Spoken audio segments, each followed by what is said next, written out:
6 and 6, where we cover 6 stories from around the world in 6 minutes or less. With that said, start your timer.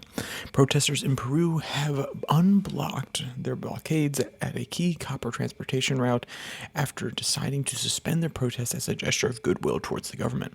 The blockade, which was affecting southern Peru's mining operations, was part of an ongoing demonstration demanding greater local benefits from mining activities. By lifting the blockades, the protesters aim to open a dialogue with authorities about more equitable resource wealth distribution. From Reuters, quote, "Our goal is to open space for dialogue with the government. We acknowledge the importance of the mining industry to our region, but demand that the government listens to our claims for an equitable distribution of the wealth these resources generate," Edison Vargas, head of the district of Hangzhou, said. End quote. Next, we travel across the Atlantic to Africa, where Al-Qaeda-affiliated jihadist groups in West Africa, particularly JNIM, are escalating attacks across the Sahel region, exploiting the power vacuum left by French troop withdrawals. The increasing violence is causing massive population displacement and humanitarian challenges, threatening regional stability and international security. West African nations and international partners are struggling to develop effective military and developmental strategies to counter these extremist groups. From Reuters, quote, "In recent months, the JNIM has escalated attacks on military outposts, government installations, civilians, and particularly in Mali and Burkina Faso. The increase in violence coincides with the withdrawal of French troops who were key in combating jihadists in the region, leaving a power vacuum that these groups are now exploiting," end quote. Next, we come back across the Atlantic to Mexico, where they're strategically planning to enhance trade collaboration with Canada, particularly in response to past trade tensions with the United States during the Trump administration. This initiative aims to diversify trade alliances and build more resilience into the economy network within North America. By fostering closer economic ties, Mexico seeks to mitigate potential future risks associated with unilateral trade policies and strengthen its regional strategic position. From Reuters, quote, "Mexico sees an opportunity in fostering a closer economic alliance with Canada by negotiating mutually beneficial trade agreements. Both countries hope to mitigate potential future risks associated with unilateral trade decisions," end quote.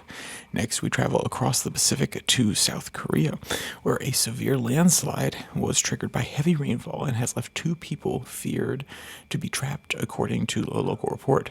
Emergency services have been deployed to assess damage and conduct rescue operations in areas experiencing intense weather conditions. The incident underscores the increasing vulnerability of the region to extreme weather events and highlights ongoing challenges related to climate change impacts. From Reuters, quote, "The landslide occurred as South Korea grapples with a prolonged period of intense rainfall. In recent years, South Korea has witnessed an upsurge in climate-related disasters, prompting discussion on the need for more robust and adaptive infrastructure," end quote. Next, we travel south to New Zealand, where they are facing a critical need to reassess their housing infrastructure in response to climate change-induced extreme weather events. The government is actively evaluating current housing policies, building practices, and emergency preparedness strategies to enhance residential resilience. This comprehensive approach aims to protect communities from future natural disasters while balancing immediate costs with the long-term safety of the investment. From Reuters, quote, "There is a growing recognition that investments in resilient housing infrastructure can mitigate the devastating effects of future weather-related disasters," end quote.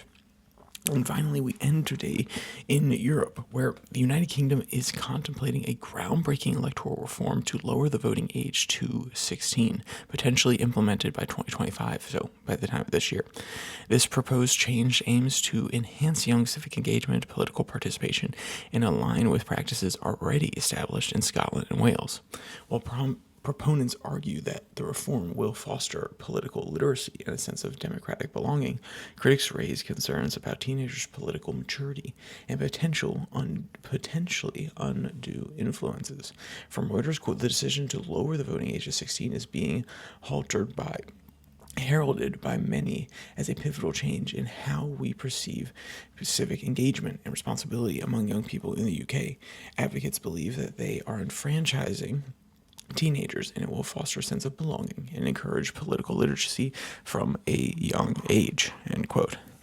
And of course, if you want to read any of today's articles in their entirety, all of them will be linked in the description below that like and subscribe button. Also down there, you can find the podcast on Spotify, Pocket Cast, Spotify, as well as the Twitter handle at Your Daily Flip, where I post links to these episodes on Tuesday and Thursday, as well as the normal podcast on Monday, Wednesday, Friday. If you want to listen to that, it's more U.S. focused.